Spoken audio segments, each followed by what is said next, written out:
Free bus ఎట్లా అనిపిస్తుందమ్మా నీకు? ఏందమ్మా ఏం మంచిగానే లేదు. ఎందుకు లేదు? పై నొప్పులు అవుతుంది, తొక్కి తొక్కి తొక్కి మంది సీట్లు దొరకక. ఆ, ఆ ఏంది లక్కులుక్కులు అయిపోతుంది పానం. అంటే ఇప్పుడు కేసీఆర్ ఉన్నప్పుడు ఫ్రీ బస్ ఎట్లా ఇట్లాంటివి పెట్టలేదు కదా? అవేం మంచిగుండే. ఆ, ఇప్పుడు ఛార్జీల పైసలు తక్కువ అయితేనే పెట్టింది. తక్కువ అవుతుంది కానీ పై మెత్తగా అవుతుంది. అయితే మరి ఇప్పుడున్న దాంట్లో ఉచిత కరెంటు, 500 రూపాయలు గ్యాస్ అంటున్నాడు. మరి ఇందిరమ్మ ఇల్లు ఇస్తా అని అంటున్నాడు. ఒక్క నిమిషం. ఏమి ఇస్తుండు?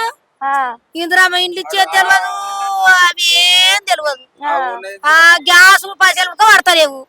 ఆ 3 ఏళ్ళు నాకు గ్యాస్ పైసలు కూడా పడతలేవు. అప్లై చేసిండ్రా మీరు గ్యాస్? అప్లై అప్లై చేసి ఇప్పుడు కేసీఆర్ ప్రభుత్వం చూస్తున్నావు కదా నువ్వు.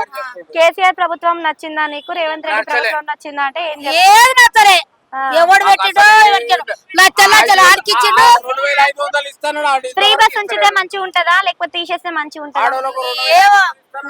తీసేసిందే.